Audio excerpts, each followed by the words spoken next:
नमस्कार, मैं हूं पल्लवी सिंह और आप देख रहे हैं आर्या न्यूज। देश के कई इलाकों में कोरोना संक्रमण में मामले अब तेजी के साथ बढ़ने लगे हैं।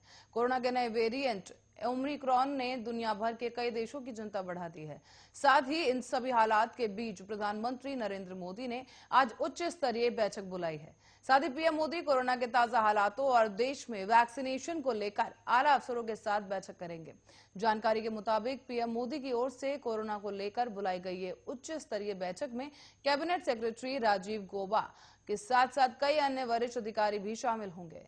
बताया जा रहा है कि प्रधानमंत्री के प्रिंसिपल सेक्रेटरी पीके मिश्रा, स्वास्थ्य सचिव राजेश भूषण और नीति आयोग के सदस्य डॉक्टर वीके पॉल भी इस बैठक में शामिल होंगे।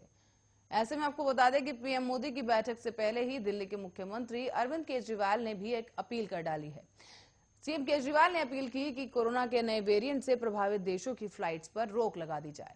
केजरीवाल ने ट्वीट कर कहा है कि बड़ी समस्याओं से जूझते हुए हमारे देश ने कोरोना से पार पाया है। ऐसे में हमें नए वेरिएंट को भारत में प्रवेश करने से रोकने के लिए हर जरूरी कदम उठाने चाहिए। गौरतलब है कि पीएम मोदी ने बैठक ऐसे समय में बुलाई है जब देश के स्कूल और कॉलेजों में भी कोरोना संक्रमण तेजी से फैल रहा है। बात करें कर्नाटक, तेलंगाना, राजस्थान, उड़ीसा की, तो इन तमाम राज्यों समेत देश के कई अलग अलग राज्यों से भी छात्रों और शिक्षकों के कोरोना की चपेट में आने की खबरें आ रही हैं। कोरोना के नए वेरिएंट ने भी दुनिया भर के देशों की चिंता बढ़ा दी है।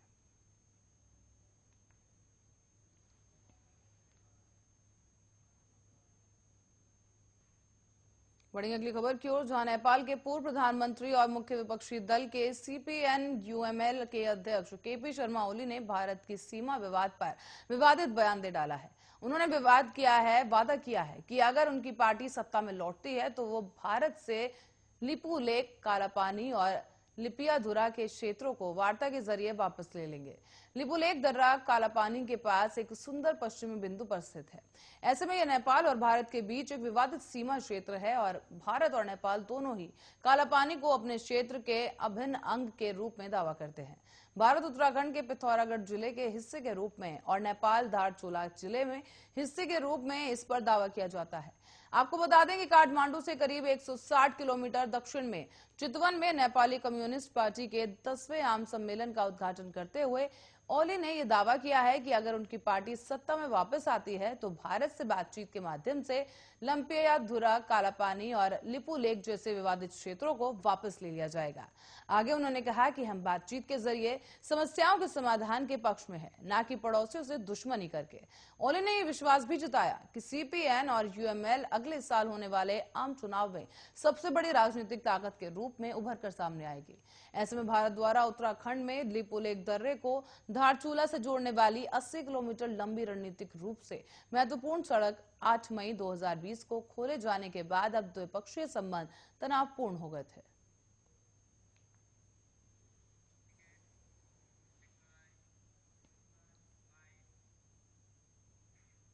और इसी बीच आरजेडी के राष्ट्रीय अध्यक्ष लालू प्रसाद यादव की तबीयत अचानक बिगड़ गई है। उन्हें शुक्रवार को ही दिल्ली के एम्स में भर्ती कराया गया, जहां डॉक्टर्स के मुताबिक उन्हें बुखार के साथ साथ चक्कर आ रहे थे। जांच के लिए फिलहाल उनका ब्लड सैंपल ले लिया गया है, जिसकी रिपोर्ट का इंतजार किया जा रहा है। हालांकि बताया यह जा रहा है कि उनकी स्थिति गंभीर नहीं है। लालू प्रसाद यादव बीते 3 दिनों से बिहार में थे और वो अब सीबीआई कोर्ट में पेशी के साथ ही राजद के कार्यालय में भी कार्यक्रमों में शामिल हुए थे। इस दौरान जीप चलाते हुए लालू का एक वीडियो खूब वायरल भी हुआ था और अपनी पिछली बिहार यात्रा के दौरान भी लालू की तबीयत बिगड़ गई थी। अचानक बिहार का दौरा भी उन्हें बीच में रद्द कर ठीक दिवाली से पहले उनके वापस दिल्ली आना पड़ा था। उस दौरान भी लालू प्रसाद यादव ने 10 दिनों के प्रवास में उपचुनाव में प्रचार भी किया था। इस दौरान आपको बता दें कि लालू प्रसाद यादव बृहस्पतिवार की शाम को पटना से दिल्ली के लिए रवाना हुए थे। पहुंचने के बाद ही उनकी तबीयत अचानक खराब हो गई और जिसके बाद से लालू प्रसाद यादव को दिल्ली के एम्स में भर्ती कराया गया है।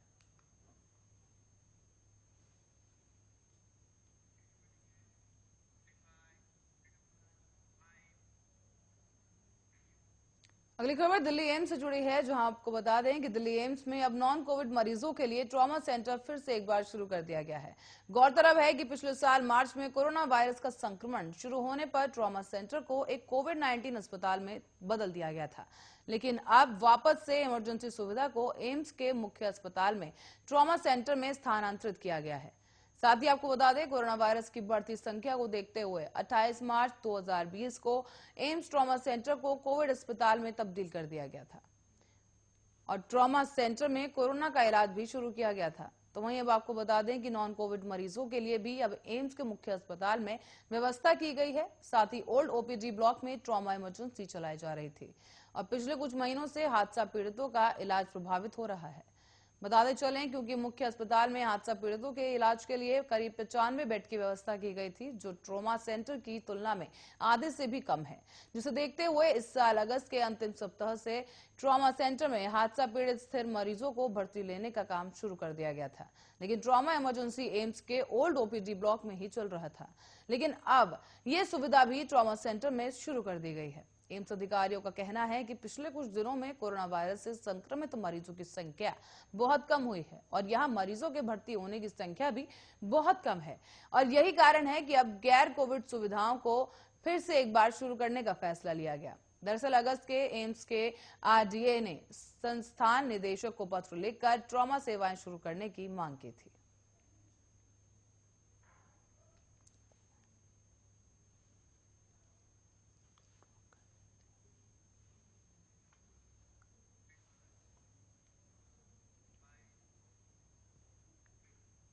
और आपको बता दें कि राष्ट्रीय राजधानी दिल्ली की हवा बहुत खराब श्रेणी में पहुंच चुकी है। दिल्ली में एयर क्वालिटी इंडेक्स बिगड़ने के साथ ही अब प्रदूषण का स्तर भी लगातार बढ़ता जा रहा है। दिल्ली में आज औसतन एयर क्वालिटी इंडेक्स 386 दर्ज किया गया, जो कि बेहद ही खराब कैटेगरी में माना जा रहा है। मौसम पूर्वानुमान के मुताबिक दिल्ली में 29 नवंबर से कुछ राहत जरूर मिल सकती है और माना यह जा रहा है कि अगले 2 दिनों में हवा भी चलने लगेगी। इसी बीच अब दिल्ली के मुख्यमंत्री अरविंद केजरीवाल ने भी हवा के गिरते स्तर पर चिंता जताई है। दिल्ली में प्रदूषण को देखते हुए आज से 3 दिसंबर तक पेट्रोल डीजल वाले कमर्शियल वाहनों की एंट्री पर बैन लगा दिया गया है। दिल्ली में 3 दिसंबर तक सिर्फ सीएनजी और इलेक्ट्रिक कमर्शियल वाहनों के संचालन की इजाजत होगी। जानकारी के मुताबिक हवा की गति बढ़ने से 29 नवंबर से एक्यूआई में सुधार होने की उम्मीद जताई जा रही है। आईएमडी के मुताबिक दिल्ली में न्यूनतम तापमान 10 डिग्री सेल्सियस जबकि अधिकतम तापमान 27 डिग्री सेल्सियस बना रहने का अनुमान जताया गया है। बता दें कि 0 से 50 के बीच एक्यूआई को अच्छा, 51 और 100 के बीच के एक्यूआई को संतोषजनक और 101 से 200 के बीच के एक्यूआई को मध्यम और 201 से 300 के बीच खराब, 301 से 400 के बीच बहुत खराब और 401 से 500 के बीच एक्यूआई को गंभीर श्रेणी में माना जाता है।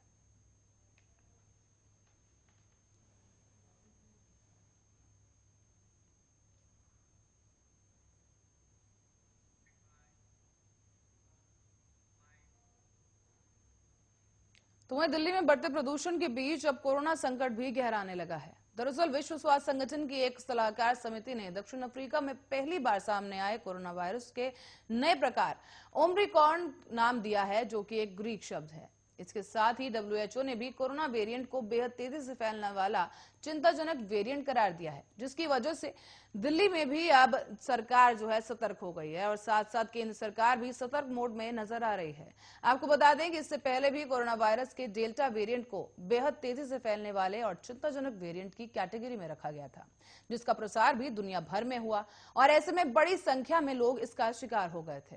ये पहला वेरिएंट से ज्यादा तेजी से फैलता था और तेजी से ही लोगों को बीमार भी बनाता था और ऐसे ही अब एक नया वेरिएंट ओमिक्रॉन के बारे में बताया जा रहा है। शुक्रवार को डब्ल्यूएचओ के technical advisory group on virus evolution की एक बैठक बुलाई गई थी, जिसमें नए वेरिएंट B11529 और इसके व्यवहार पर चर्चा की गई।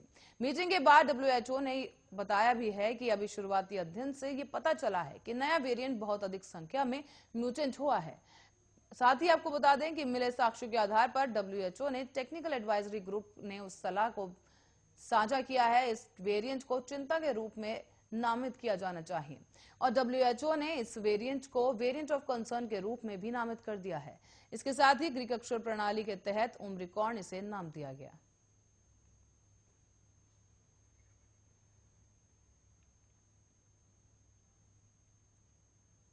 और नीट पीजी काउंसलिंग में देरी को लेकर आज देश भर के अस्पतालों में ओपीडी सेवाओं को बंद कर दिया गया है। दरअसल बीते दिन federation of resident doctors association ने इस बंद की घोषणा की थी, जिसके बाद सफदरजंग अस्पताल और आरएमएल समेत कई अन्य अस्पतालों के डॉक्टरों ने आज ओपीडी में मरीजों के इलाज नहीं करने का निर्णय लिया है। आपको बता दें कि दिल्ली के साथ साथ कई राज्यों ने इस हड़ताल में अपना समर्थन देने का फैसला किया। दिल्ली के साथ साथ कर्नाटक, महाराष्ट्र, राजस्थान, मध्य प्रदेश, गुजरात समेत कई अन्य राज्यों ने डॉक्टर्स ने ओपीडी में मरीजों का इलाज न करने की बात कही।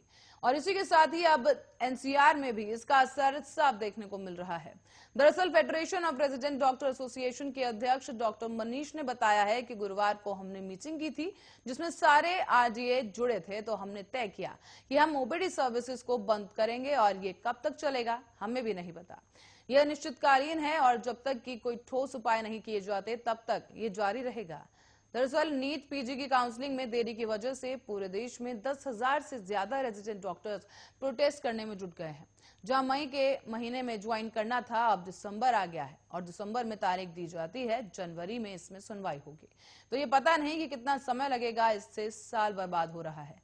रेजिडेंट डॉक्टर्स का यह भी कहना है कि इसका बोझ बढ़ रहा है और क्योंकि नए लोग आ नहीं रहे और पुराने लोग 80 घंटे काम कर रहे हैं। ऐसे में federation of resident doctor association के अध्यक्ष डॉक्टर मनीष ने आगे बताया कि अब रेजिडेंट डॉक्टर्स की एसोसिएशन चाहती है कि इस मामले में तेजी आए और केंद्र सरकार हस्तक्षेप करे और इसका कोई हल निकाला जाए। आपको बता दें कि इस हड़ताल के दौरान बाकी डॉक्टर्स ओपीडी में मौजूद रहेंगे। सिर्फ जूनियर और सीनियर रेजिडेंट डॉक्टर्स ही ओपीडी सर्विसेज में नहीं आएंगे। बाकी सभी जगह, सभी वार्ड में और इमरजेंसी में काम पर जाया जाएगा। और अब तक इस स्ट्राइक में आरएमएल अस्पताल, सफदरजंग अस्पताल, लेडी हार्डिंग मेडिकल कॉलेज जैसे अस्पतालों के रेजिडेंट डॉक्टर्स शामिल हैं।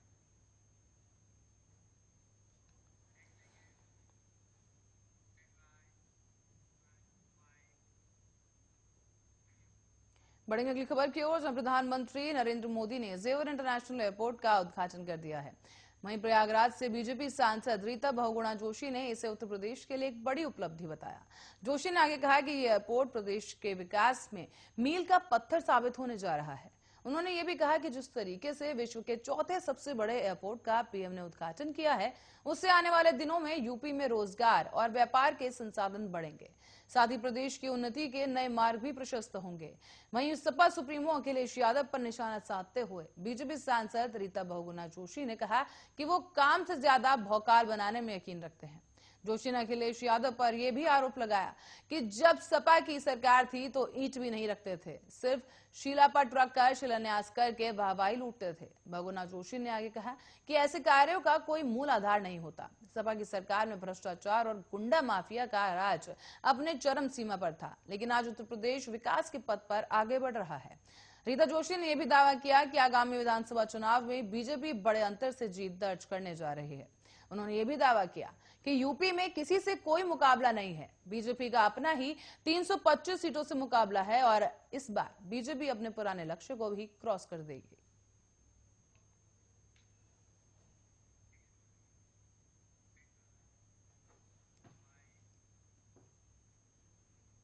और वहीं उत्तर प्रदेश में अगले साल विधानसभा चुनाव होने जा रहे हैं, जिसको लेकर सभी पार्टियां जीत हासिल करने के लिए हर मुमकिन प्रयास करती नजर आ रही हैं। वहीं इस क्रम में अब समाजवादी पार्टी ने अपना एक गाना लॉन्च किया है। समाजवादी पार्टी ने इस गाने को अपने सोशल मीडिया प्लेटफॉर्म के जरिए लॉन्च किया। पार्टी के इस गाने का नाम है यूपी में खेला हुई बे, खदेड़ा हुई बे है। पार्टी के इस गाने में एक और अखिलेश की रैली दिखाई गई, तो वहीं रैली में जुटी भारी भीड़ भी दिखाई गई है। तो वहीं गाने में बीजेपी पर भी निशाना साधा गया। गाने में कहा गया है कि चुनावों में बीजेपी मुंह के बल गिरेगी और आखिर में सारा खेल खत्म हो जाएगा। गाने के जरिए साफ ये बताने की कोशिश की गई है कि इस बार प्रदेश की जनता समाजवादी पार्टी के साथ है। गाने को अंत तक देखें तो अखिलेश यादव युवाओं को लैपटॉप बांटते भी दिखाई दे रहे हैं। गाने में महंगाई की मार का भी जिक्र किया गया, तो वहीं जोर जबरदस्ती और तानाशाही नहीं चलने की बात भी कही गई। साथ ही कोरोना दौर में ऑक्सीजन की कमी के मामले को बढ़ चढ़कर इस गाने में दर्शाया गया। आपको बता दें कि समाजवादी पार्टी ने इससे पहले चुनावी इत्र भी लॉन्च किया था और इस इत्र को लॉन्च कर पार्टी ने दावा किया था कि इसकी खुशबू से नफरत की राजनीति समाप्त हो जाएगी। वहीं एसपी पार्टी की इस पहल पर भारतीय जनता पार्टी ने पलटवार करते हुए कहा कि एसपी मुखिया द्वारा लॉन्च किए गए इस इत्र से समाजवादी पार्टी के पापों की दुर्गंध नहीं जाने वाली।